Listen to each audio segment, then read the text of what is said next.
We've made it, guys. Episode 10 of Into the Van. Thank you so much for listening, and what a podcast I've got in store for you today. Drew Dixon is such a phenomenal musician. I've missed him. He's been to the UK once before. He was here in September.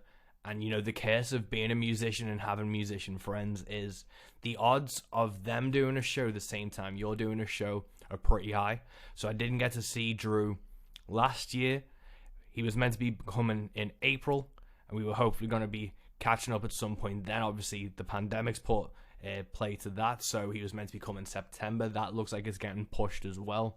So we haven't actually had a chance to meet face-to-face yet.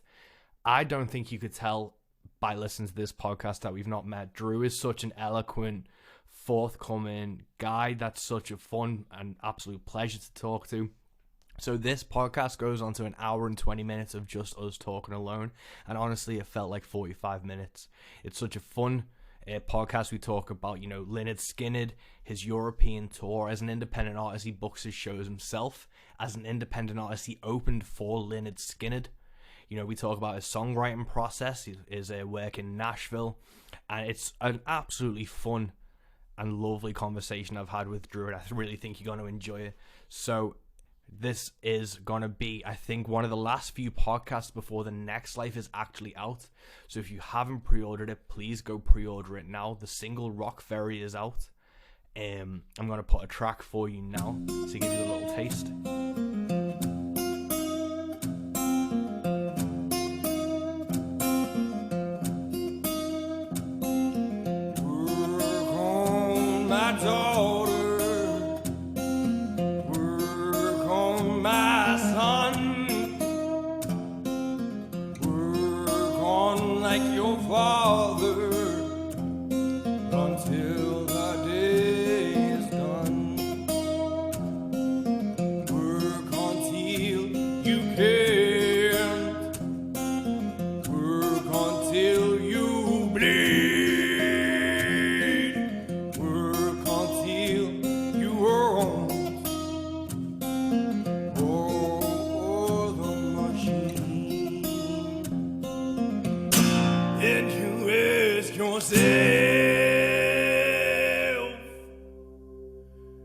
Am I free?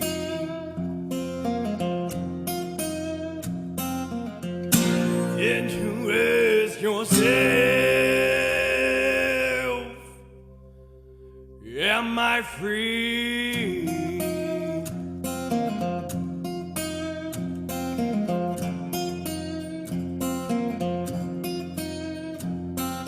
Think of the Monday, the one that buys your time. Think of the Monday you can't take with you when you die, and you ask yourself. And if you dig that, head over to my store at mike333west.com and pick up your copy of The Next Life. It's out soon. All the packaging's been delivered. We're just waiting on everything to actually arrive so we can start shipping stuff out. I'm super excited about that. I don't want to take up too much of your time because, again, this podcast does go into an hour and 20 plus. And this is such a fun conversation with Drew. If you've not listened to him before, please go check him out. You know, he's good friends with my good friends, the Plot Hounds. You know, he's good people. His songs are killer. He's a lovely dude. And this is a brilliant podcast to make our 10th podcast go. So I'm super fucking happy with this. So without further ado, Drew Dixon, Mike West, into the van we go.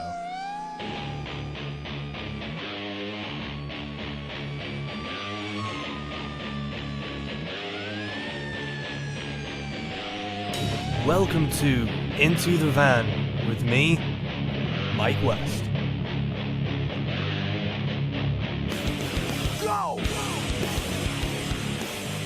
Yeah, thanks so much for doing this. I know you've just said, like, this is your first, like, Zoom interaction, so have you not done any, like, I don't think I've seen you do any live streams or anything yet during, I've like, done this. I've done a couple, but it's all been, like, Instagram Live, Facebook Live, through GroupMe or some of the other apps that you can do the live stream with.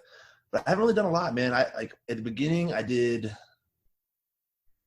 I don't know, a handful maybe. But man, it was just like, I don't know, it like wears on you almost. Like it was like it wasn't helping. It was like it was doing the opposite effect for me, man. It was like just sitting playing and like you can like feel that distance between you and if anybody tunes in. And that was like that was such a drag, man. Like what we're doing now, I'd much rather do this where you sit and like talk and then maybe play a song, maybe not, but mostly just like you're actually having interaction other than just like going live and then you play a song and then it's quiet in the room you're in and you're like, I guess I'll play another one now, and you play it's like, man, it was kind of a drag, so I kind of stepped away from it. But I'm happy to be talking to you, dude. Yeah, come on. Yeah, it's hard to keep that energy. I know I did one back in March when it first started happening, but my girlfriend's a massive like horror figure collector, so we've got life-size Chucky dolls around the house. That's so I set awesome. up a full audience of like. You had an audience of Chucky dolls? Yeah. That's incredible. I queued up on the Xbox on the other side of the room a YouTube video of an audience cheering so I could hit it in between just to try and do something that was a bit more close to like. Oh, dude, that's so brilliant. That's awesome. But even just for me, because it is that disconnect between people, and I think it's hard because I know our government today on June the 8th, well, July 9th, they're saying for this weekend they're allowing open air gigs again, but socially distanced. So it's going to be interesting that. But I think the hardest thing. So, like, are you able to do like acoustic or full band, or have they specified that? I think it can be full band. I think it's just outdoor gigs, and they'll just kind of socially distance and limit the crew and stuff. I think so. I think a lot of promoters and bands are going to be seeing what they can do over the weekend to rattle together. That's cool. Yeah, but you do like lose that like disconnect from doing like a Facebook Live and just seeing like little comments and things pop up. It's a really weird thing to kind of. And then I forget the lyrics to the song because I'm like trying to read the comments at the same time, and so like that was messing me up. So I had to like remember to like not read the comments while I'm playing. Yeah, I've just started doing like little Zoom ones like this, so they're more like I've kind of thought with Facebook people don't engage really; they just keep scrolling and swiping.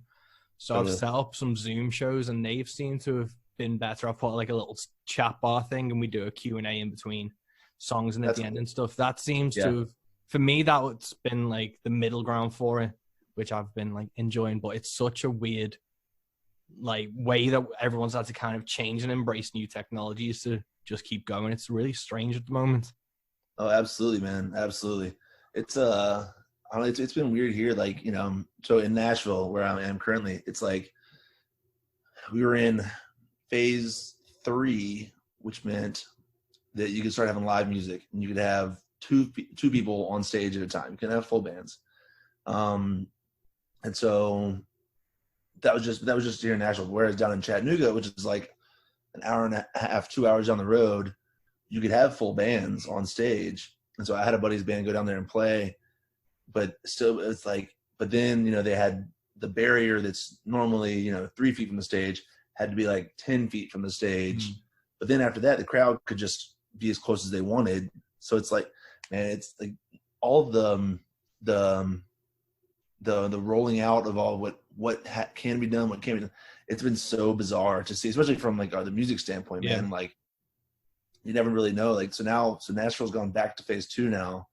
I don't even know if live music is allowed right now, because like phase 2 right now guidelines are different than what phase 2 was initially back in May. And I don't know, it's very bizarre, man. So I'll be interested to see how y'all handle it, because like that's encouraging if they're letting you have full bands immediately, just as long as everyone in the crowd, you know, remains socially distant, then that's rad. Yeah, hopefully. I know I've just seen a few gig adverts for the Netherlands. They've started easing things off. So it's been interesting to see that. But it just kind of seems like, in my mind, it's like everyone's like cavemen and they've retreated back into the cave. And now people are just slowly trying to put their foot out. And right now everyone's kind of watching to see how far people get before the fucking bear gets them or something. And it's really weird. Like societal thing where everyone's kind of watching each other, and then one idiot will run out and everyone will go, so is that the guideline, and is that the baseline? And everyone will go, no, that's not the fucking baseline. And it's where the line is for people is really strange to see. especially like the arguments and the discussion for where that line is as well. Dude, you're not wrong, man. That's so true. Like, you know, you'll have someone, like you said, running way out, and that's the extreme. So then you have all the people that are in the back yelling at that person, I mean, like, that's wrong. And it's like, okay, well, where in the middle ground is, like, or even like where, you know, the full crowd, the line where the full crowd is, like, is that where we're, like, the right place we're supposed to be? Like, is that, like, because, like, is it too much us being afraid to go back out? Because that's definitely a real fear. Because, man, when you've been told for, you know, now we're in July, it's happened in March, so you've been told for, what is that, 4 months now that you know that it's a very real threat to your health. It's like, you know, it's pretty scary. Even when it's something as simple as going to the grocery store, going to get gas or something like that, man, like, it can mess with your head. And so, like, I've definitely seen, especially here in Nashville, because we've been starting to open up a little more, you definitely see the both crowds. You see the people that are out already every single night because they've been cooped up the entire time. But you also see the people that used to be out all the time that have been still staying in and being very cautious about coming back into the public, really. I was pretty scared at the beginning, man. I was very much, I definitely took it to the, I don't want to say extreme, but, like, I live by myself. So, like, you know, it was like, if I left, I was going to the grocery store, and that was pretty much it. I got to go home and see my family, and that was great. And that was a kind of a motivator for me to stay isolated and make sure that I had, you know, been by myself for a long enough time that I knew I could go home and be safe around them. But even then on the drive home, I had to stop and get gas, and I was worried about touching the gas handle, you know, stuff like that. But now it's like, now that, you know, stuff is starting to open back up, I've kind of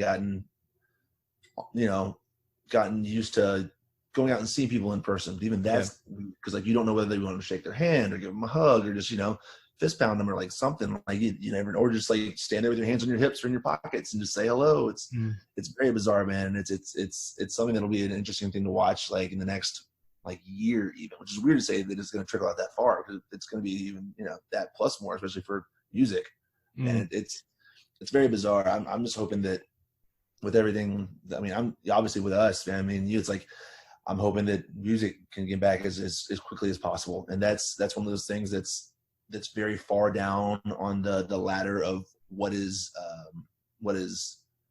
don't know. I don't want to say important, because to us it's very important. But like in the scheme of overall public health, I guess it's far down on that list.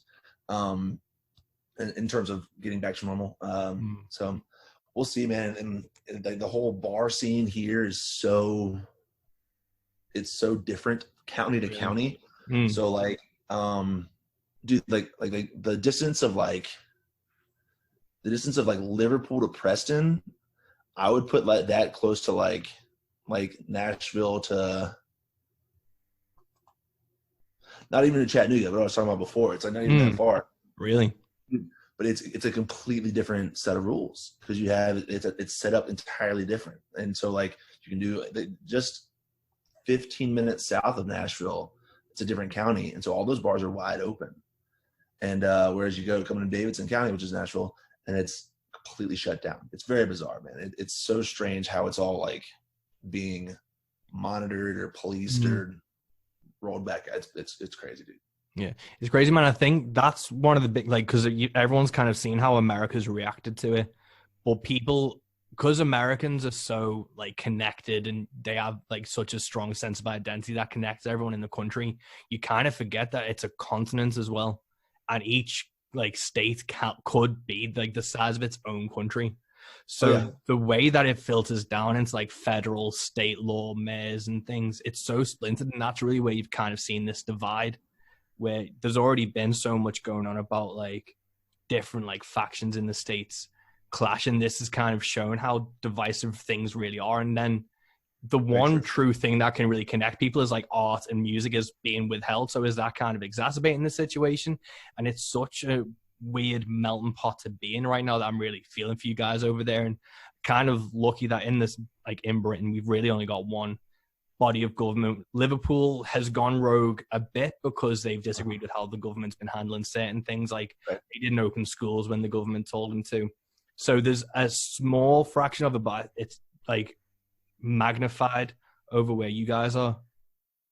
Yeah, like it's funny that you say like is the I guess the holding back of arts and stuff like that hurting. It's got to be, man, because that's how people peacefully or organically or naturally express themselves. You know what I mean? Like, there's so much that comes from, being able to get on stage in front of someone and sing a song, write a song, read poetry, dance, anything. And so that's been a crazy part to see, like the other avenues, I guess, that people have gone in order to just stay sane, man. And yeah, you're right. Like, so, like the U.S. is set up on federalism so that there isn't one person just telling you, hey, you all have to do this, which is, I understand it. I've been brought up my entire life saying that's what this is.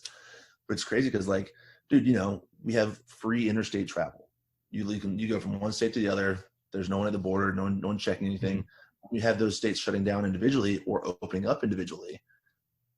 Man, it's just like it's such a bizarre thing to watch now, because I mean, hindsight's 2020. In the beginning, no one knew what was going on at all, and so it's such a bizarre thing to like look back on now and be like, man, like anyone could say we should have done this, should have done that, and I certainly don't know better than anyone else. But like in terms of like now the opening process, when everyone's starting to open up at different levels, that to me just seems like the same thing we did before, where we were closing down at different levels, and it's just creating the same problems again. Like, like we're having to revert back to a phase 2 from a phase 3 because we were open when other people weren't. And so all the people that were in that place that weren't open, they were like, oh, well, we want to go to that place that's open now. And so those people that probably weren't even listening to the rules there are coming here now. And it's like, man, it's so frustrating. Just 'cause, again, I'm ready to get back on stage, dude. I'm ready to travel. I'm ready to come like back over to y'all and like and be in England and Germany and Italy and places that where we went and had so much fun. But it's like, right now the shows from April got pushed to September, but that's going to get pushed again. Like, there's no way it's going to happen again, dude. So I mean, probably now I'm looking for early 2021. And it's like, man, it's such a bummer to be thinking about, not playing a live show in front of people for that long. It's the worst. Yeah, it's such like, even I was watching that new Eurovision film on Netflix with the Will Ferrell, and I was watching them on stage, just so envious. Do you know when you're just staring at it like I'd fucking kill to like when they have you seen it? Yeah. Where they play in like that Icelandic bar, so there's like 20 people there. And I was like, I would fucking kill to be in that, man. To be in a dirty, dark bar with just 20 people there, the majority of whom don't care that you're playing a song, but just to be there, man, like to have to load all your gear in and play for beer and a free meal and then load all your stuff back. It's like, dude, the stuff that you didn't know you would miss ever. It's like, that's the stuff you miss. It's crazy, man. And I think this has kind of shown, like, being on the inside of it, how kind of society has just devalued music, from like Napster in the early 2000s to Spotify paying like 0.02 pence or whatever. And then all these bars closed, and then people, like, I don't know if you saw it, there was an article in a British paper, and it was the top 5 most important jobs during lockdown and the least 5 important jobs, and at the top of that with 71% was artist. And then everyone was like, you can from a logical, rational viewpoint, you go, of course, the doctors, the nurses, the bin men, they're the important ones. Right. But then to have the artists at the top of the least important ones, when you know that everyone in lockdown is binging Netflix, Spotify, video games, buying a shit ton of records, it is just another slap in the face to the creative. Like, that's an interesting take on it, man, and it's totally right, because like, dude, I mean, during a pandemic, someone playing a guitar on the surface does not seem very important. You know what I mean? But at the same time, you're right. It's like, are doctors listening to on their when they're having to work these crazy shifts, when they have 10 minutes alone, are they putting on a song that they want to listen to? Are they putting on a podcast? All that's coming from a creative place. Yeah. And so that's the sort of thing that, like, right, kind of falls through the cracks. And so, I think, I don't know, moving forward, who's to know what will be valued or devalued. But I think, as many people have started, what's the word? Influencing on their own Instagram pages. The amount of people that I've seen start to like, you look at their story and there's 12 dots across the top because the entire time they're just talking about an herbal tea or something like that. The amount of people that have done that, it almost is like, yeah, dude, well, that's like what an entire group of people have been doing as a living for a long time now. Now y'all are seeing that, like, yeah, like you find something you're passionate about and you want to tell your friends about it, and that's what it kind of stems out of. And so, dude, who knows? Who knows? It's so bizarre. It's been nice to like yesterday. So one of my buddies getting married in Nashville, and of course, since it got pushed back to phase 2, they had to like cut down the guest list to like immediate family only. And so a buddy of mine and myself are playing the first dance. And so he and I got together yesterday just to jam, and we were literally just sitting on his front porch, and there were just people walking by. It's late afternoon, families taking a stroll with the kids, stuff like that. And it was, dude, it felt so good. It was, just him with the snare drum and brushes, me with a guitar, and just sitting there. And after we kind of ran through the songs we were going to play, we just kept going. And it was just like, man, this feels awesome. And that's something that like, it's starting to get back to normal. So the bar that I work at here also has had acoustic acts come in and play, and that's great to see.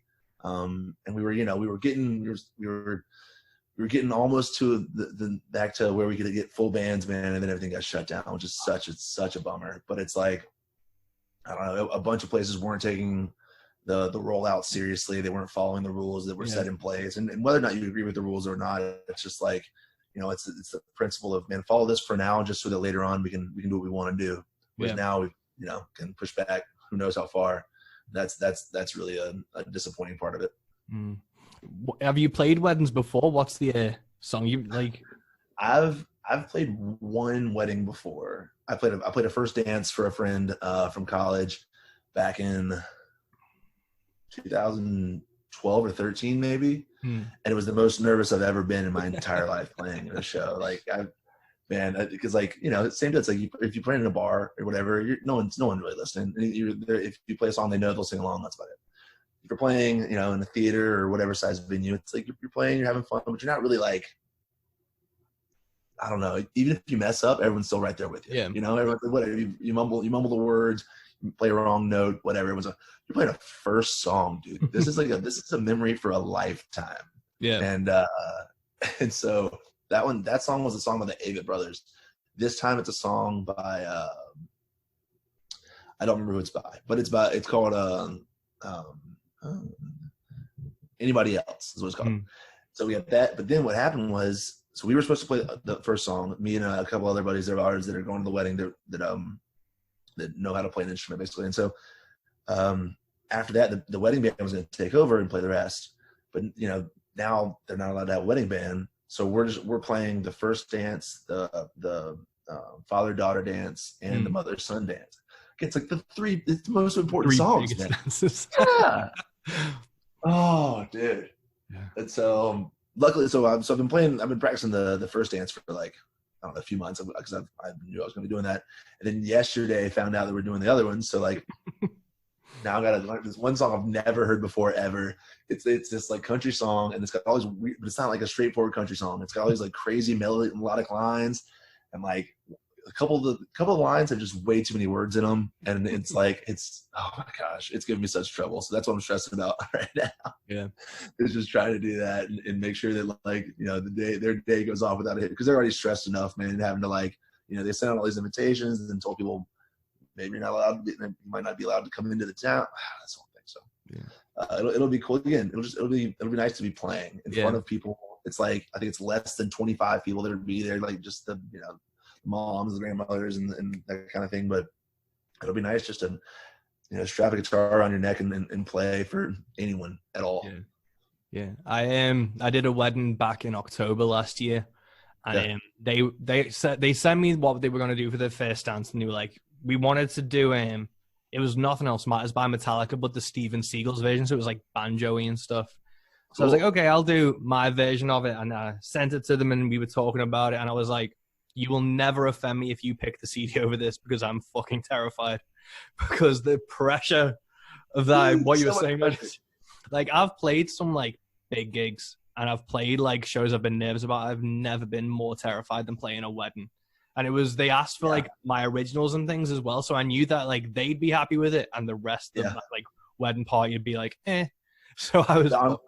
I'm right there with you. I'm literally waiting. Like, I'm dreading that after getting done, one of the grandmothers coming up and being like, "You did your best." Like, oh man, like it'd be brutal. Yeah, that last one was really nice. Say what? Just went out. Your best compliments always. That last one was really nice. You're like, the one I ended on. Thanks so much. Yeah, exactly. Oh Lord, yeah. We were glad when you got done. Okay, all right. Yeah. Who knows? We were messing around trying to figure out, because like all three of the songs are pretty slow. So we were thinking about like trying to throw one in at the end as a surprise, to like, because I don't know what even the rules are, if they're even supposed to have anybody playing or whatever. So like I was curious about playing more than that, because they want to play one to like a pick me up, and a shout song, that's a popular wedding song. Looked into that, but it's kind of weird playing it because it's literally just a guitar and a snare drum. So that we might do Hard to Handle by the Black Crowes, just something to like pick the mood up, you know what I mean? It's going to be a pretty bizarre, not that it won't be like the mood will be down, but like the energy, pick the energy up, I guess. So I don't know, we'll see. Yeah, I'm going to be nervous until we get done on the last song. Yeah. That's just how it's And there's a drink in your hand and you're looking back being like, we did okay. Like, yeah, exactly. Yeah, we did our best. That's it. Yeah, no one sends you the footage from after it or anything, or any videos. It's a memory, and that's it.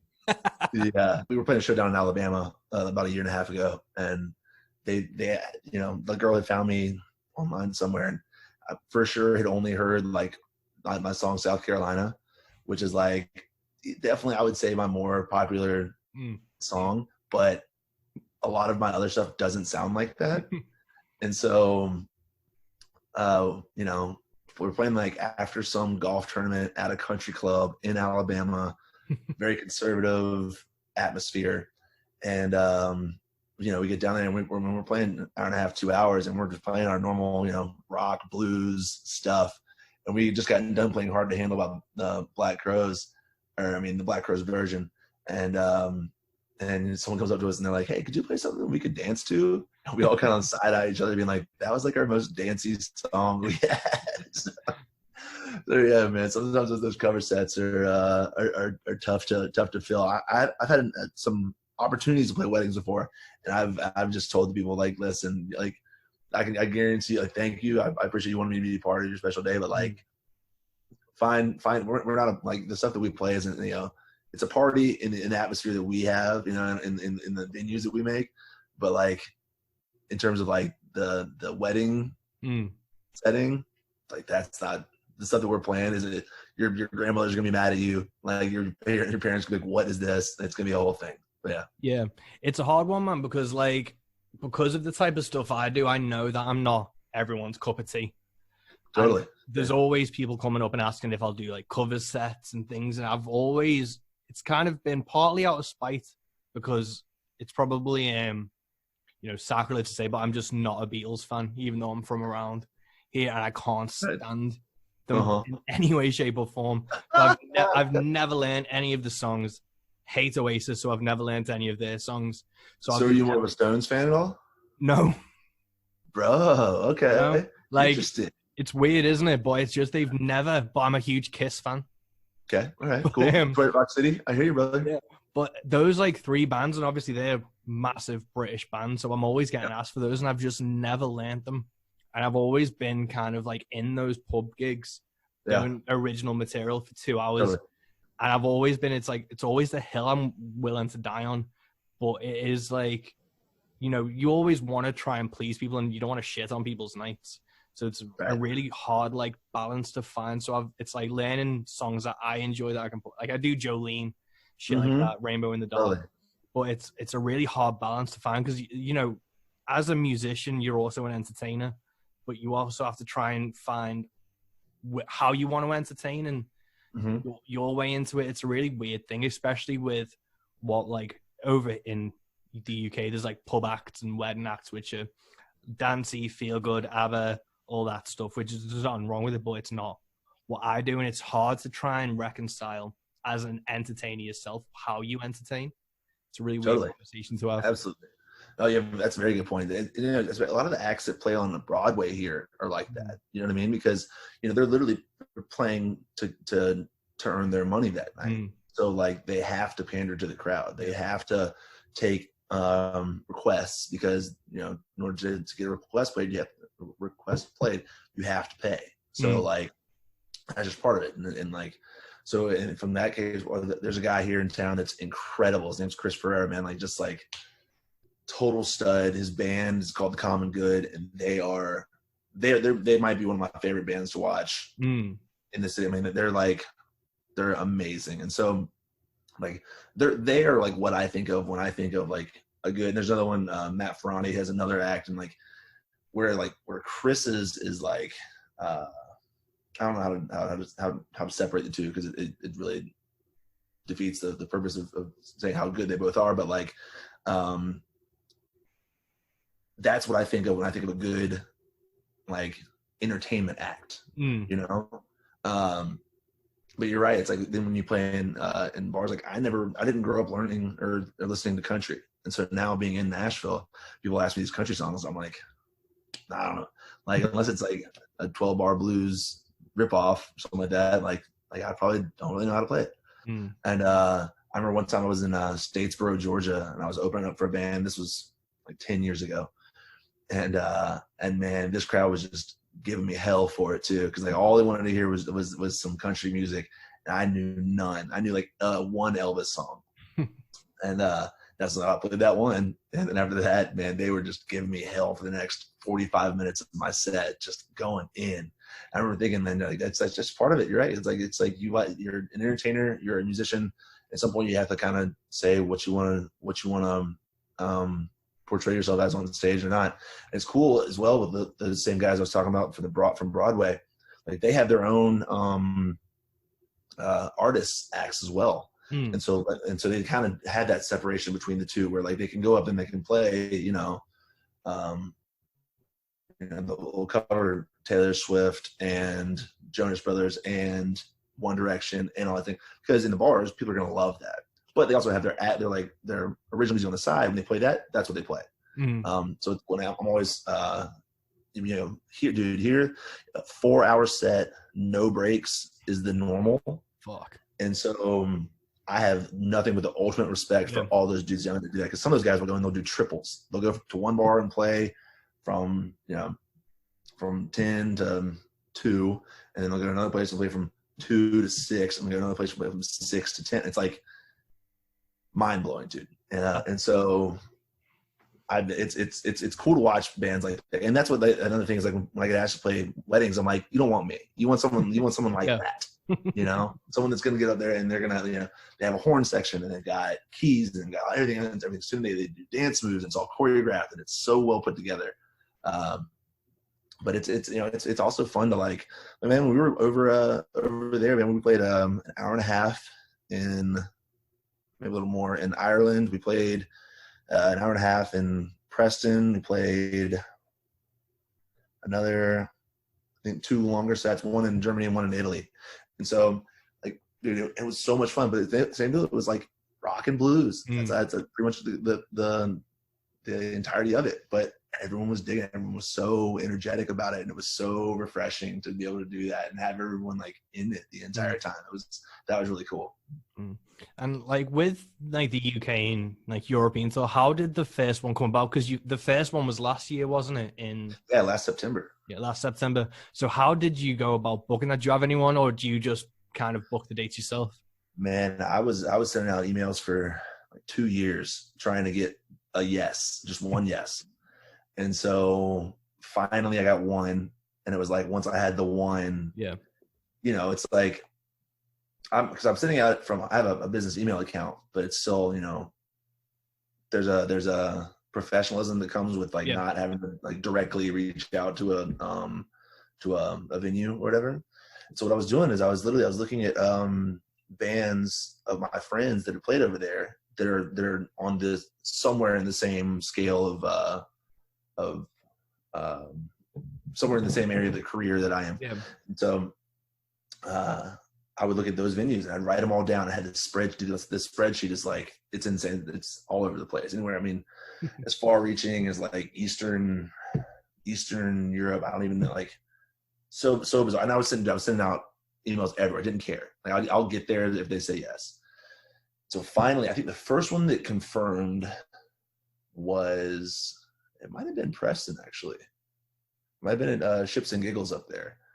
So I had the one, and once I had the one, I could add that to the email saying we have a confirmed date here and we're booking around it.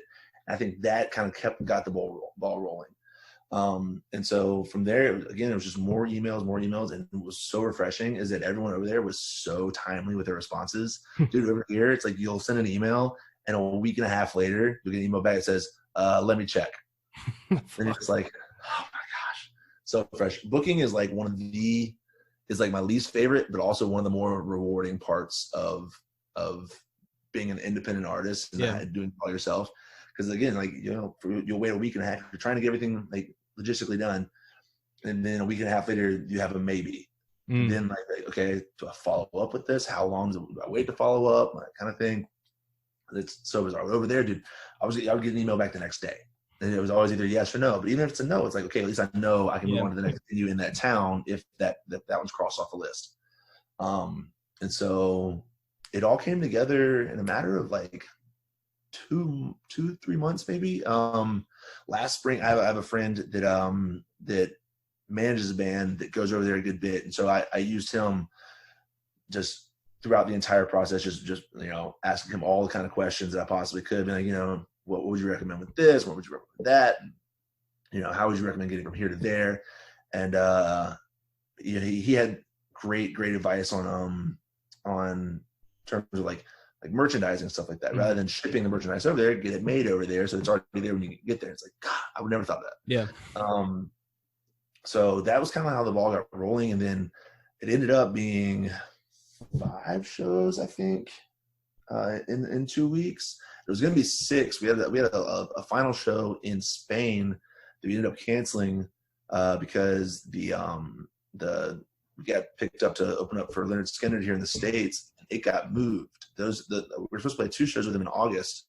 It got moved to the end of September, and I didn't want to we were literally had to go. We were flown from Spain on Monday, gotten back around Tuesday, early Wednesday morning, and then a day later gotten in the van to drive out to Arizona.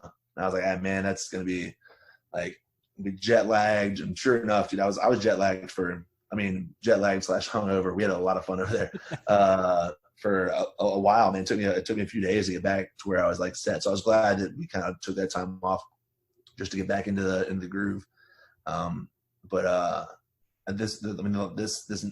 The past one in April, I think I was only going to do England. And so, a lot of the, I was expecting it, but a lot of the extra cost comes from just being over there and stuff that you don't expect, especially on a first tour like that, when you've never been in a country, on a continent that everything's fresh and new.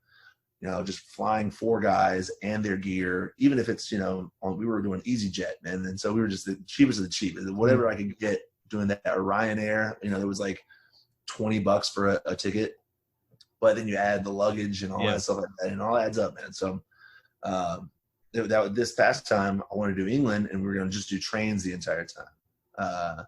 And so we do that, and then also drive a couple places, because the band that I was going to be using this time were so nice and so generous, and they're like, man, we can just drive and it'll cut down on train costs too.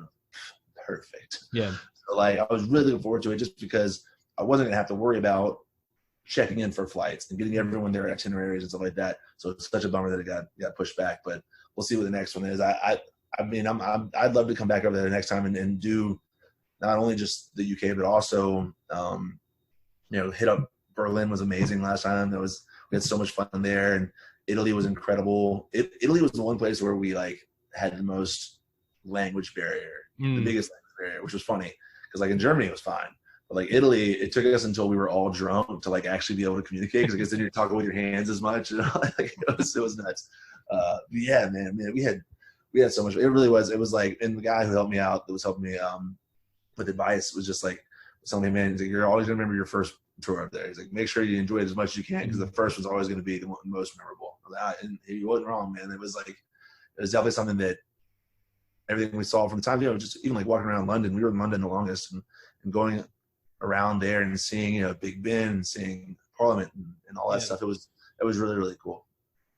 That's so good, man. Like how you book everything, I think, is the smartest way to do it. Where you just like research people at the same level or just around thereabouts. That's exactly what I've done with my tours. But going on from you booked the tour, not how did you get the Lynryd Skynryd gig, but how did that opportunity arise and what happened there? Because it's fucking Lynryd Skynryd.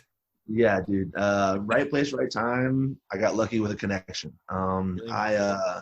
So a bar that I used to work at, one of my regulars that came in, I got to know, and then I'd run into him at, workout classes and stuff like that. And had no idea what he did. Knew he drove a really nice car. That's about it. And so just, would always see him around and got to know him really well. Turns out that he runs a very big management company here in Nashville. And so, I don't see him for a couple years, randomly run into him and start talking. And he's, I had gone in and talked with him before that 2-year gap, just about, asking advice and kind of picking his brain a little bit on what he saw in terms of what was beneficial for where I was in my career and whatever. So don't see him for 2 years. Randomly run into him, talk to him for a little bit. He's like, dude, let's get together again. Let's show me some of your new stuff, what you've been working on. So I go in and I show him stuff. And he was nice enough to it's funny. He was like, they manage a ton of people. And so he asked me, he's like, I could probably get you on an opening gig. And I'm thinking, he's going to put me on some like some band that he just signed and opening in a dive bar somewhere, which I'd have been just as happy with that. Like, yeah, dude, like, whatever you can put me on, thanks. And all of a sudden he's like, I think I have a 1st of 3 with Skynryd, if you're interested in that. And I'm like, I thought he was fucking with me initially. I was like, dude, yeah, what? Sure. Yeah. And then it turned out he was not. And so it was, it by itself was just as much an endeavor almost as the Europe thing. Really? Because this was all happening around the same time. The time that I'm booking the Europe thing is the time that I'm talking with him about this happening. And, and I'm literally the type of person that I don't believe it's going to happen until I'm stepping on the stage. Well, something's going to mess up. Something's going to get canceled. Something's going to go wrong to where it's not going to happen. So sure enough, the initial dates were in August. And one of the original members, one of the guitarists, had to have heart surgery in August, so the dates get moved. So then I'm thinking, oh, here we go. It's that's gonna happen. It's gonna be right in the middle of when I'm in Europe, and I'm not gonna be able to play it, and it's gonna be such a bummer. Well, it ends up coming. It's the weekend after we get back, so I'm like, perfect. So that's the whole thing. So then, the day we're supposed to leave, the van that we had booked from, so this is September, end of September, the van that we had booked since early May had gotten somehow mixed up and given to the wrong person. And so I'm literally texting the guy being like, hey man, I'm on the way to pick it up for where we've been talking about all week, me picking it up. And he's like, I thought we were talking about next week. I have it written down for you for next week. It's in Alabama right now. Oh. I'm like, oh, dude, I gotta get how many guys was it? I gotta get 7 guys, 17 hours across the country for the biggest show I've ever played in my lifetime. And we gotta leave in 5 hours.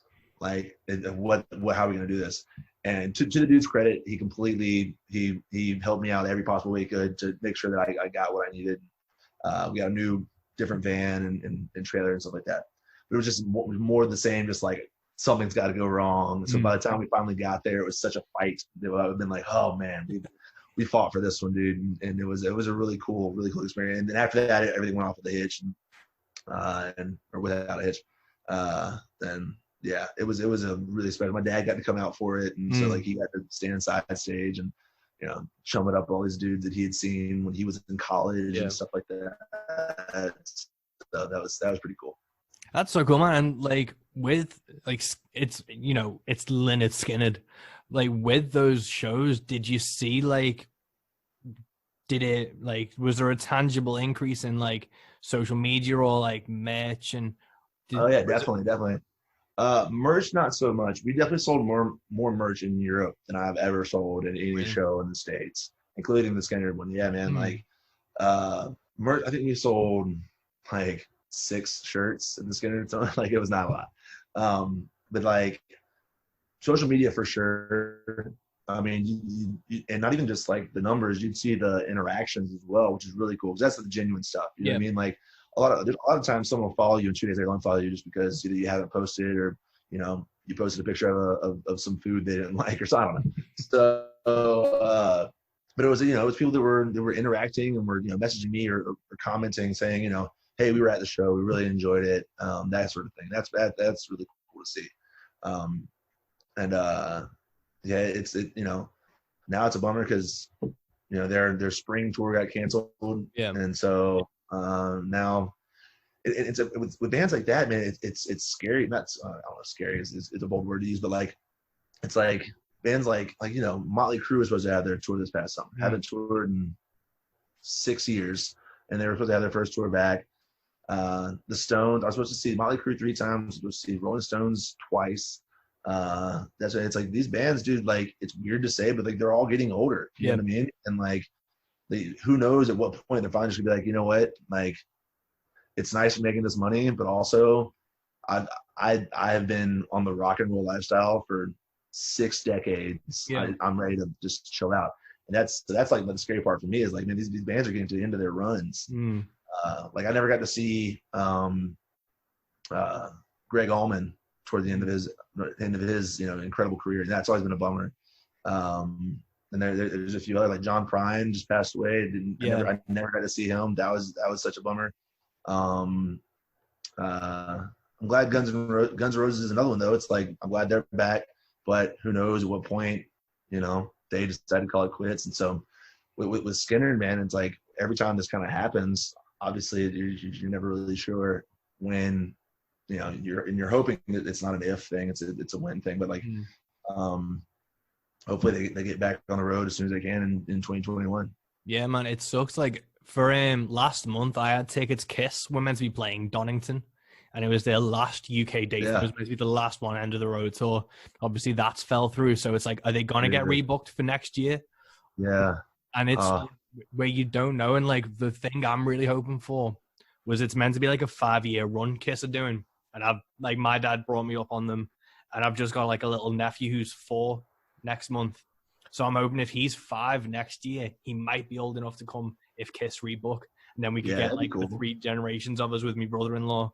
But it is like with these type of legacy bands, are they going to be playing again? Because I had tickets to see Judas Priest, I had tickets to see Ozzy Osbourne, and he got cancelled. He was meant to play last year. And it got rescheduled.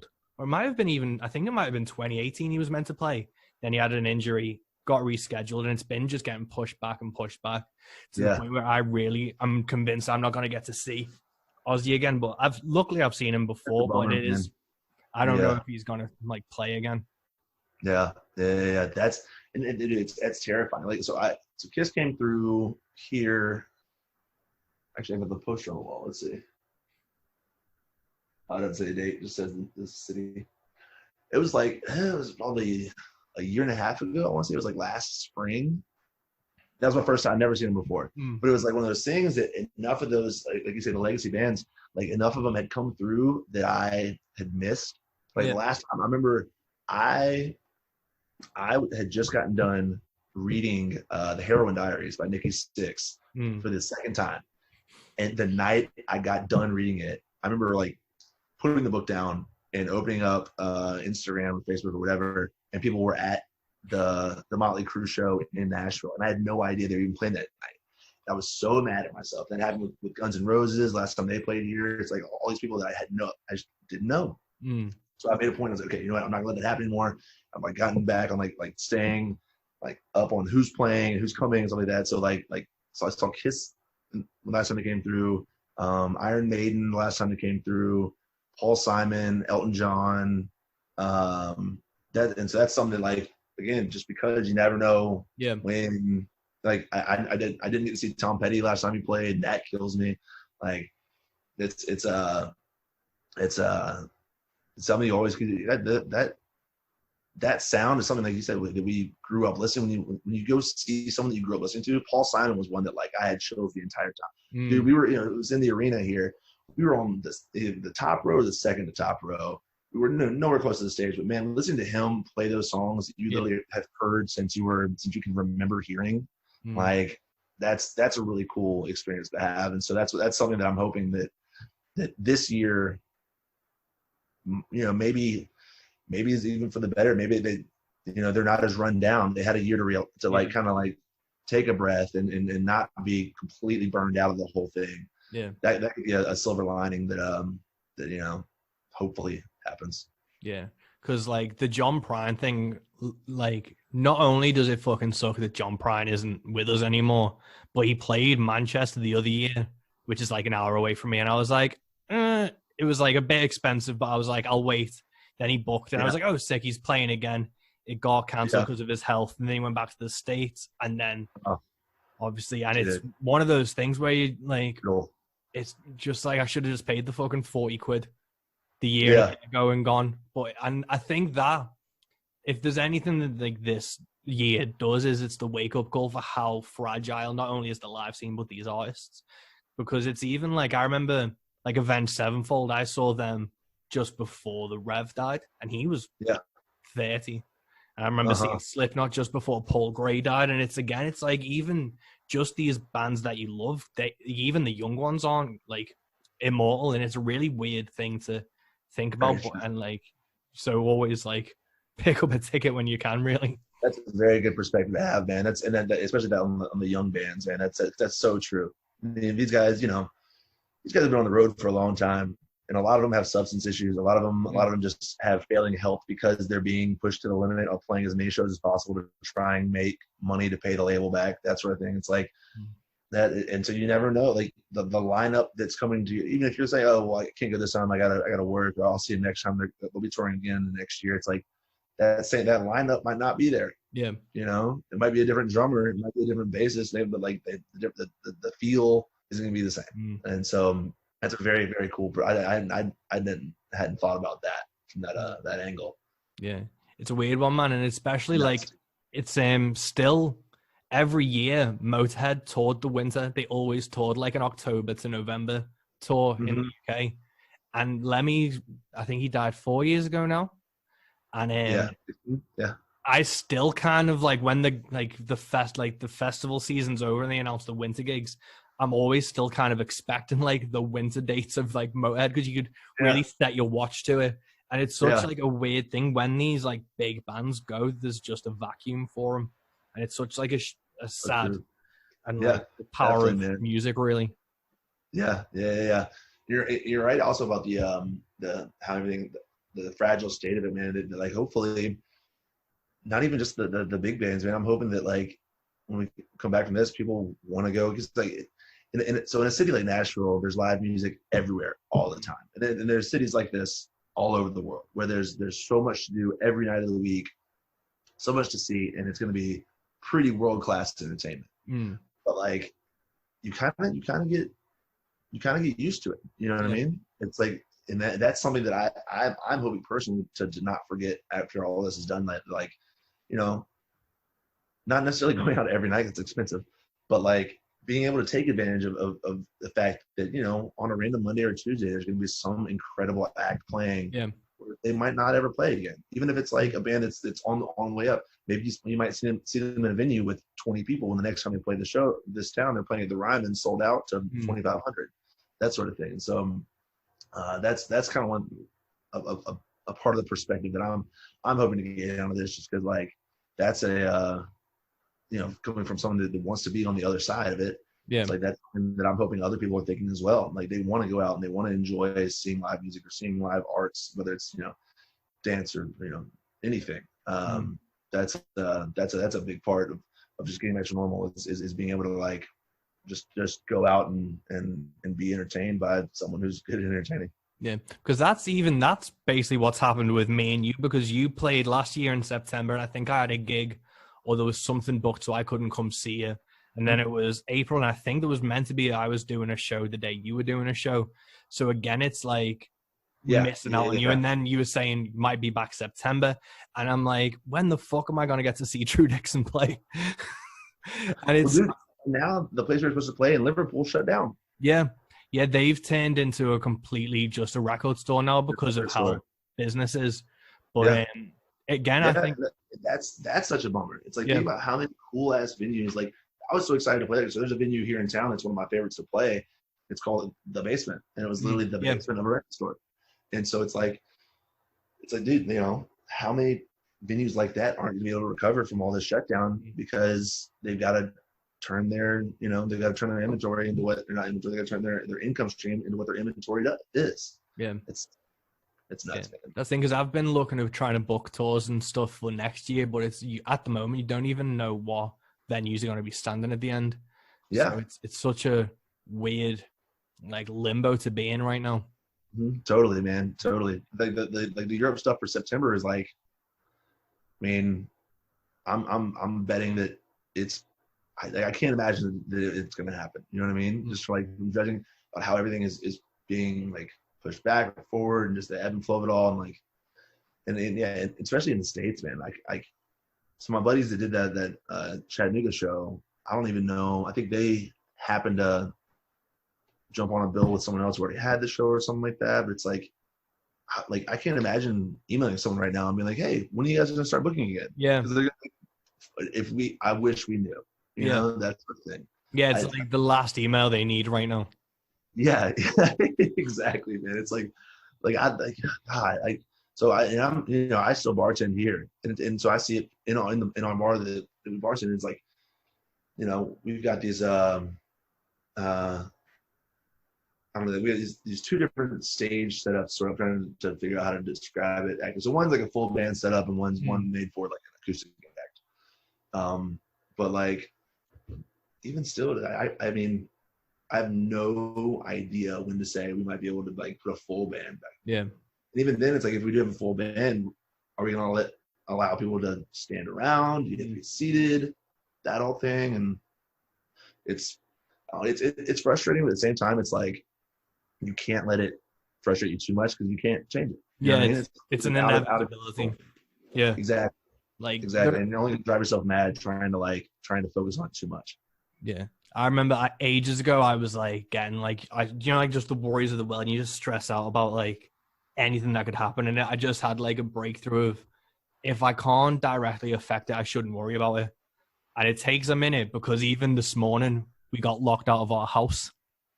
Oh no! Yeah, and the key was still in the door, and it's a composite door, so it locks like straight away behind you. So the door shut. I looked at my girlfriend, and I was like, "Where are the keys?" And she was like, "In the house." It's like, "Fuck!" And I was like so angry for like 30 seconds, but then I was like, "There's nothing I can do about it right now." So I just had to like phone a locksmith to come get it, and it's one of those things where you do just have to kind of take a breath and be like, what can I change right now? And it's such a freeing mental attitude to try and like maintain, but it's so hard to do.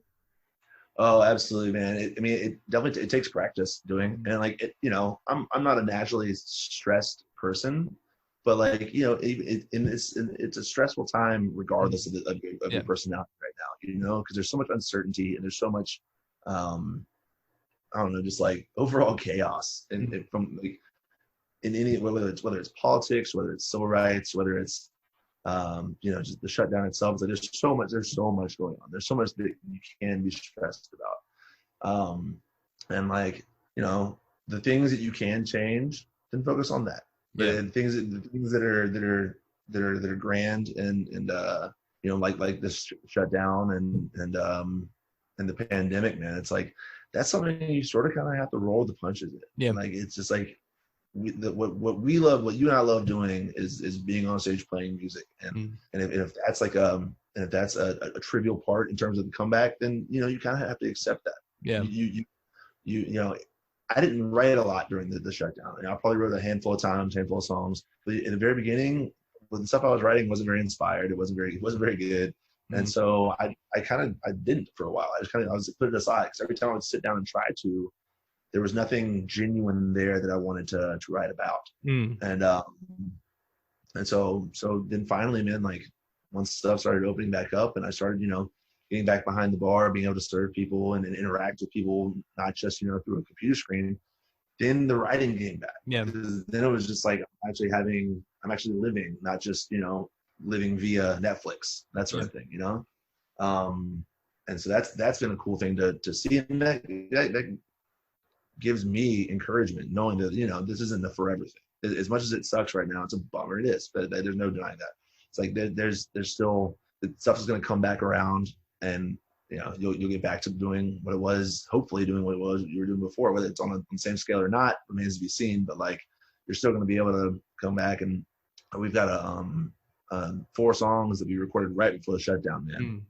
And like all we had to do was get background vocals on it, and then the shutdown happened. Fuck. And it was like, oh man, just like we were right there. We were so close. But again, it's like you can choose to look at it like, you know, why is this happening to me? Why I was almost had all this content, or you can look at it like, okay, well, I'm excited because I can focus on that throughout this entire time and make sure when when stuff starts opening back up, 1, we get right back in the studio. 2, we start working on album artwork. 3, we start working on marketing. Like, how are we going to roll this out in this new platform where everyone's at home, that sort of thing. So that's been one thing that's kept me creatively, I don't want to say satisfied, but has been at least helping me stay focused on something creative, because I can that and still develop it more, I guess.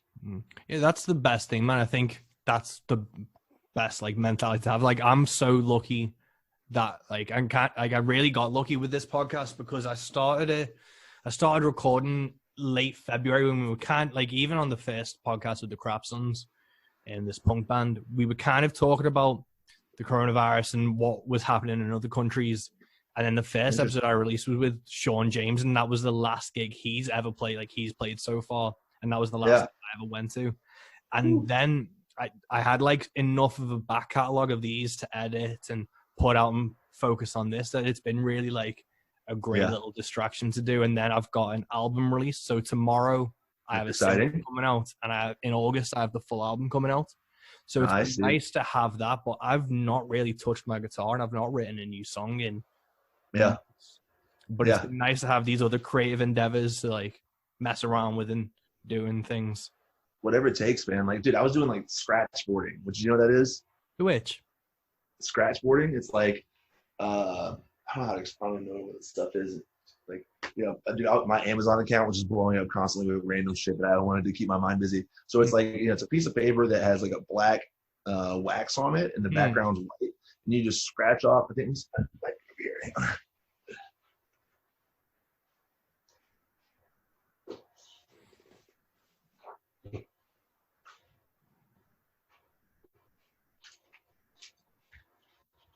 Yeah, so I basically just find like black and white images online and just print them off, and then copy them basically with like to scratch them off. So like this.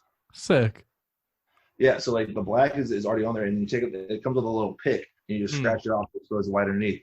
So I did that one, and then this one I'm giving to a friend. Nice. That's so cool. So I got into that for like a week and a half. Yeah. I was just doing that, you know, and that was my creative endeavor for however long, just to like, I don't know, to satisfy my need to create. But then, in the past like 2 weeks, I've written 2 songs, both of which I like. And it's like, it's so nice to like get back to that. And I had a guitar come in right at the beginning of the shutdown, that I had ordered like 2 months before, but I thought I was like back ordered. So that was nice too. I just had something that I could, sit there and just mess around with. And that was, I don't know, something at least, because same deal. I had gotten so, I didn't want to sit down and play guitar. I didn't want to just, for a couple hours every day, just go through the same old motions. But then that came in and kind of inspired me to, get up and write some new riffs and stuff like that. And so that one of those riffs that I wrote back in like the very end of March ended up going into the song that we wrote 2 weeks ago. And so it's like, it's nice to see some of the things kind of come back around. And what's like your process with writing songs? So is it like riff orientated and then you have like lyric clippings or an idea for words, or is it you take it to the band and build like a full song? It kind of changes. I don't know. The recipe I feel like is always kind of different. So like Madam D's, we had the riff first. So we had that bluesy, swampy riff, and then like a week and a half later I had this crazy dream, and I woke up and I wrote down as much as I could remember. And so I hit my buddy up and I was like, dude, I got a riff, got an idea, we gotta write a song. We knocked it out in like under 2 hours. And so that was a very easy one. And then like Whiskey and Wine, I'd had that idea for a long time, and then brought it up in a songwriting thing, and we kind of started fleshing out the notes to that. And so it changes every time, man. I enjoy it like that. Like having a recipe or one recipe that you follow every time works for some people. You know what I mean? Like how do you go about it usually? Like I think it is different because sometimes it's even like I'll think of something just as like a couplet or a 2-line phrase that I think is like it has like my perspective on it, and I'll just write that down and I'll leave it somewhere. And then if I'm just like noodling on a guitar and it might pop into my head, then it'll remind me. Sometimes I'll just have like a chord structure and a riff, and I'll just keep playing that and think what that kind of brings out of me in terms of lyrical content and stuff. But I think it's the same thing. I think it's like there's no set recipe or idea to it. It's just kind of what you pull out at that time. Absolutely. And I think that's a fun way for me. That's a fun way to write, just because like the stuff that resonates with me is stuff that like makes me visualize stuff. It makes me kind of feel whatever the person's singing. And so creating like that is kind of the same way. It's like we were saying, like you have like a chord structure. It's like, what is that chord structure making you feel? And that's what you start writing. That's what I think. And that's a cool way to and sometimes you get stuck halfway through and you like lose you because you're trying to stay in that space as long as you can. Then you like lose it. You're like, oh no. You'll write one line that just doesn't fit, and you're just like, oh man, I lost it. I was there and I lost it. You gotta wait and see whenever you can get back into it. It's like it's funny, like co-writing. It's a funny thing it's something you have to get comfortable with in terms of like being comfortable enough in the room to sound like an idiot, to say, hey, what if we said this? Because either that's going to be a great idea or it's going to be real dumb. But either way, you have to be comfortable enough to at least get it out and say it and able to create with someone else. I'm trying to think like the song we wrote 2 weeks ago. We were writing literally. So a buddy of ours just got a job at a new studio, and he wanted some practice in the new room and on the new board. And so he got some of his buddies to come in and jam, essentially. So we got together and wrote this song beforehand. And I mean, dude, it was like literally kind of like Madam D's. It was like I had this riff, I had this idea, I'd written down a couple lyrics. And the lyrics I wrote down were like, dude, it was literally a matter of like 5 minutes. And I was just like typing them out on my phone, playing the riff. And then we got in there, fleshed the rest of it out. We're like, oh, that sounds really cool. And it's not a deep song. It's not super significant. There's not a lot of like, there's no underlying tone, political, or like, it's not Bob Dylan. It's like, it's very much on the surface. It's a fun rock and roll song.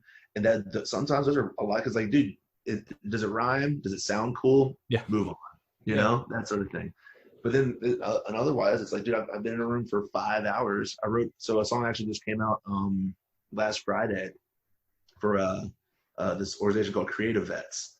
And we were in this room for 5 hours with this veteran, and he's telling us this story about, his life and his experience overseas, and we're writing a song about it. And then we're going in, and it's like, you're going pretty deep, and it's pretty heavy, but it's we were literally in there for 5-6 hours. And it was just as rewarding walking out of there, just because you're just like, man, like that was so cool, that being able to turn an experience that he had like that into something kind of more uplifting. So it's like neither of those creative processes is like how it should be done. It's just that's sometimes how we do it, which is cool. Yeah. That's such an interesting thing. There's no always set formula, but with like co-writes, because the only person I ever really wrote with was my brother-in-law when we were in a band back in the day. But then even then I was still like, I did all the lyrics. With co-writes, is it like, how many people do you write with sometimes? Like what's depends, man.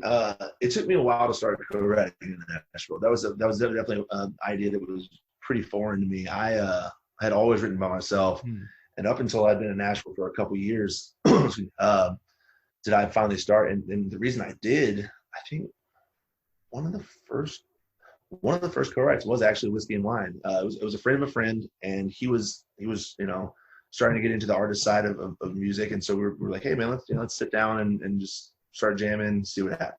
And so I brought a couple ideas. He had a couple ideas. And that particular write, Whiskey and Wine was just the two of us. But I want to say the first co-write I ever did was 3 people. It was that same guy, myself, and a guy whose studio we were in basically at the time. So he was able to like kind of put a track behind what we were doing. I think the most I've ever written with, I want to say like it was 5 total, and that literally came about because like it was supposed to be 3 of us. No, yeah, it's supposed to be 3 of us, and we were sitting around drinking at a bar, about to go up and write. And we were like, whatever, let's give these other guys a call too. So they came over, and it was just a fun whatever song. And so, but a lot of time 2 or 3 is usually kind of like the way to go. Yeah. So if you have too many people in there's too many ideas, and it's like too many ways that the thing can be pulled. 2 is great because you're bouncing ideas off of each other, especially something that you've written with before, you've gotten comfortable with. You can kind of start to like guess where they're going and kind of feel what they're wanting from the song. 3 is great too, because you have one extra mind in there. Like if you're both stuck on this one line, there's a 3rd voice saying, "What would this?" You're like, there we go. So that's fun, man. And it's like, with the shutdown, I did a couple like FaceTime writes. Those were miserable because like the song, I think the 2 songs we got out of them were cool songs, but like the lag, part of like in a room with someone, strum a song, and you're trying to play along because you're trying to like, you're running the song down, you're playing along with them, trying to see what words work, what ideas work. But like when it's like all laggy and you can't really match up, and you're trying to read along and sing along, it was very confusing. So I gave up on that. This is my train of thought. Oh, so now like the production is coming to so much of like or tracks come into a lot of like country music. There's so many track people here in town. They're basically just these dudes that have these incredible home studios that like you can sit there and write with them, and it's a fun way to create too, because like guitar or a guitar and a keyboard maybe to write a song, man, if you get in with a guy who lives his way around the Pro Tools or Logic or whatever, and this guy has a track built up, and that alone makes your mind think in so many different ways. When you already have like a song behind it, and like you got bass and drums and guitars and all stuff, and then you're thinking of what lyrics can go off of that. It's like writing with a full band. Pretty cool. Switch this on as well. But that's the thing, because I've like with not just like being in the UK, but the only real songwriting experience I have is like on my own. There was some in high school and university and stuff, but there's kind of, I don't know if it's the UK scene itself, but there's not a lot of collaboration in terms of writing and things. So I don't know, like there's songwriters retreats, it's more like towards the folk style, but I've always been intrigued in how like a songwriter's like workshop or like when people meet up and write things, it's always such an interesting thing to see people pull apart and approach it kind of methodically, because, you know, being a songwriter is a job, but then how they do it is a different level, I think, to that's like you go into a room and then that's the goal of the day. That's such a strange. Totally. Yeah, you're right, man. And it's one of those things of like, how do you keep that? You know, it's like they say with anybody that, you know, loves something and does it as a job, it's like the toughest part is keeping that love for it. And so when you're, you know, like these guys that are signed up to publishing houses and stuff like that, you know, you got to turn in a certain number of songs every year. And it's like, you know, are you turning in that many songs because they were good songs? Or are you turning them in because that's how many you had? Yeah. You know, that sort of thing. And so that kind of, you know, can throw a bit of a dark veil over it. But like the guys that do it very successfully, a lot of them are incredible songwriters. It's just like, just the fact that like some of the ones that they get cut, some of the ones that make the most money probably weren't the ones that they were the most proud of when they left the room that day. It just happened to be the most catchy or the right timing for it. You know, guys like Shane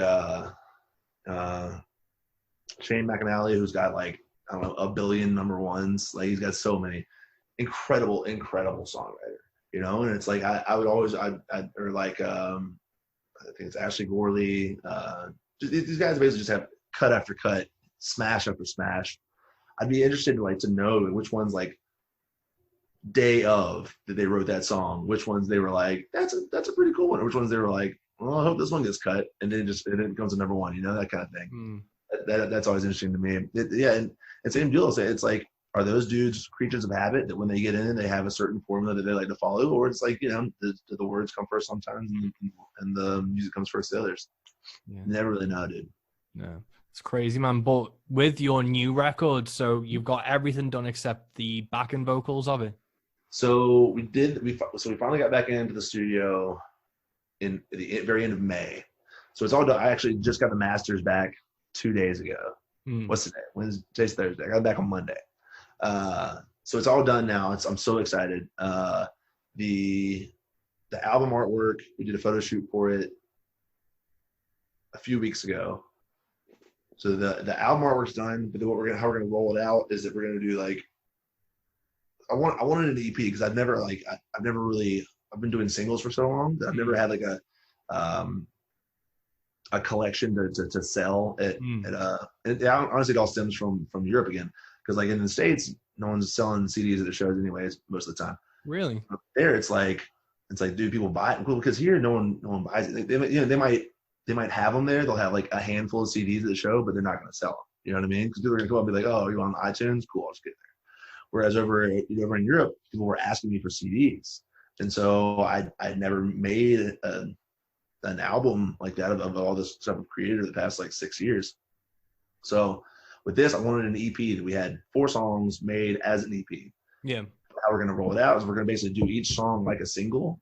So we'll release 3 songs as singles, and then the 4th will be the EP with an unreleased track.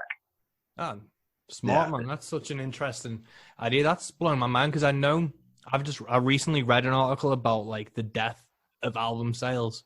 But I studied music through uni like a few years ago. So I've been hearing about the death of album sales for the last 15 years. Totally. And it was like the singles is definitely like the smarter way to go for like social media algorithms, reach, and engagement. But then for me, it was just like when I was saying I was doing this album, everyone was like, is it going to get physical copies? And that was what's always pushed me to do a full record. And that's why like I'm doing CD and vinyl with it, which is a fuck ton of it. But to me, it's like the Europeans and like some like the UK, they will put their money in there. Like they put their hand in the pocket to pay for those type of things. It's such a weird like argument for both. Oh yeah, absolutely, man. I've got the first money I made over there was actually in Preston, and framed somewhere.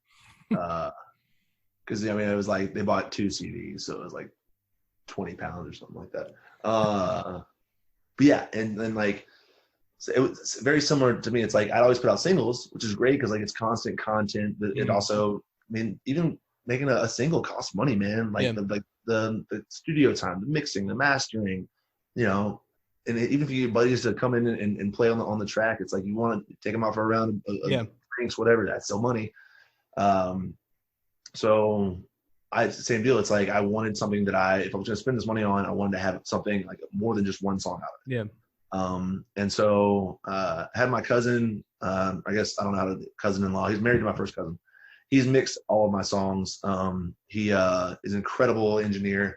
He used to live out in LA, and he was working on a lot of pop and hip hop tracks. And so it's cool taking my like kind of gritty blues stuff and sending it to him, because his ear turns it a different way, and always that low end always comes back so great. And like you know, like so basically we brought him in to produce this as well and mix it. So he came up to Nashville for a couple of days back in February, and man, just like listening to like the end product now, it's so cool. And thinking, I'm so glad we did every step along the way. I'm glad we did what we did. And I was talking to him yesterday, the day before, and he's like, yeah, man, he's like, just that the bass drum, I just wanted to sound like the bass drum on Bomb Track. And I was like, I love that you think that, but like, who thinks that? You know, it's like that one specific sound he wanted from that. You know what I mean? And he nailed it. It sounds just like it. But I would never. I just knew that I loved how the entire drum sounded. He was like, yeah, I wanted it to sound exactly like that. It's like, God, that's a perspective that is beyond me. That's so cool that like that's the benefit of bringing in an outside ear, you know. Which I mean, because if we had gone in there without him in the studio, it'd just been like us, you know, oh, that sounds pretty good. Let's record. That's that sort of thing, you know. Yeah, that's like definitely the thing, because obviously like I'm just me and my guitar for the entire time.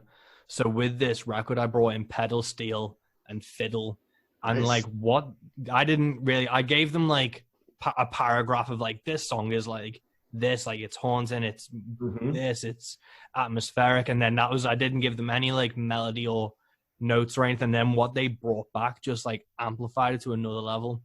And when it goes through like a mix and a master from someone else's ear as well, it just takes what you think to like it's made me as an artist sound so much better than I actually am.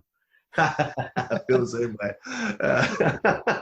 It's nice surrounding yourself with better musicians than you are, because I can fuck up as much as I want, and everyone else just covers it up. It's fine. Yeah, but we're getting on to like the hour mark, man. I don't want to take up too much of your day with it. Oh, all good, brother. When do you reckon your EP is going to be out? Dude, so we haven't put the entire timeline out. I'm hoping that the first track's gonna be called "Help Me," and it's like this stuff is definitely a lot like more rock and a lot heavier than my other stuff. But hoping, what's today? The 9th. I was actually trying to look at this. So I'm hoping the end of July. So like, you know, now I mean I could put it out on a Friday because that's when most comes out. But at the same time, I can put out any other day of the week you want. So hopefully the last 2 weeks of July, because obviously you want to get a little bit of promotion in there, pre-sale, whatnot. So maybe that last week of July for the first one, and then, you know, 4 weeks later the next one, 4 weeks later the next one, and 4 weeks later. So like by October the entire thing would be out. But these other songs would be coming out along the way, just like kind of gradually out there. Yeah. And do you, like, with the marketing and like the rollout and stuff, is it just yourself doing it, or do you get anyone like outside PR in, or is it? I thought about getting someone else. So the guy that I used over in UK is amazing. His name's Adam Jeffrey Jones. And he's one guy that helped me out just in terms of like promoting the tour and that sort of thing. And I can see the benefit of it, but again, it's expensive, man. Yep. It's like you're paying. I mean, you definitely. It's nice to find something that what you pay for is what you get, and that was definitely the case with Adam over there. It was, I mean, you know, so beneficial to have him, and so I can see the benefit of doing it. It's just a matter of, you know, it's like, do I want to show off the money? It's always worth it. It's worth it for sure. It's the whole thing, like saving money by turning the on sign off. You know, it's like you gotta spend the money on something like that. So I have not put together a plan for getting it, you know, promote it or stuff like that. But that's also with like doing it one single at a time. I can kind of like see what works, what doesn't along the way. Because dude, like right now, the normal methods of marketing and promotion and advertising might not be the same as they were back in March when everything shut down. No, so, it's completely out the window. And like what I like about you is like you are really like it's kind of like it almost sounds dirty to say someone's business minded when they're a musician, but you have such like a logical head on you to like how you're going to approach things. And I think that's why I did this podcast. I knew you'd be great to talk to, is because you do lay things out like that as an independent musician, and you kind of like myself, like you know how to market things, and you know if anyone listens, they can take that away from it. I've done the same thing for me, but I've also for the next life for the album, I've paid a PR person, which has cost me. It was a mid-level guy, so it's not like I'm not too much out of pocket. But for me, it was like I'm spending like a few thousand on this record. I need to put some money into the promotional side of it that I don't have. And that's something to learn, man. Something to learn. Like you spend all this money up front, but that's not the end of it. Because if that's the end of it, then you basically just spend a bunch of money to have something put on the shelf. You know, you kind of have to keep spending money along the way in order to keep making sure that the investment that you made initially keeps getting pushed back around into the public's face. And that's something that it took me a lot of singles going through to learn. I had no idea because no one told me. But yeah, you're right. It's something you got to put the money in. It sucks, but you got to do it. Yeah, and then for me as well, it was looking at those, because everything I sent out for like my first EPs, I got good reviews on and stuff. I've gone back to them straight away. This time with the network and contacts that they've built up, I can see who responds, and then on the next one, or if I'm just doing a single, it's not a bigger release, I can then hit them up on my own with my own marketing strategy. And it's a really interesting learning process, I think, for like the music world and things. And that's kind of like my approach for it for this. That's rad. That's a really cool approach. Yeah.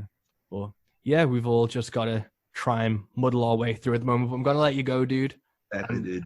Thank you so much for sitting down. Thanks for having me on, man. This is awesome.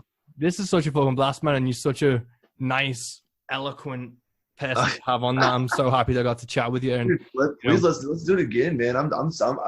It's nice to fucking just sit here and shoot the shit. But after we've been just like talking via email, text, and Instagram for so long. Yeah, but it fucking sucks that September's getting pushed back. So part 2 of this podcast is gonna be face to fucking face in 2021. I promise you that. Good. It better be, man. Thank you so much, dude. I'll hit stop on this now. Cool. All good. And there we have it, episode 10 of Into the Van done. We're in double figures now, and I'm so happy that this was the podcast that led us to that. I've got some great guests booked, as I'm still reaching out to some American folk that I admire, respect, and know to try and get them on before, hopefully the pandemic will ease and I'll be able to hit up all my local and UK friends. But I wanted to do as much of this face-to-face as I can.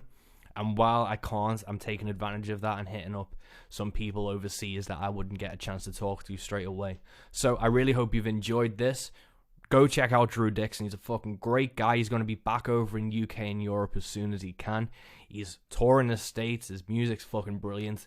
Yeah, enough said. Stay safe, guys. Have a good one.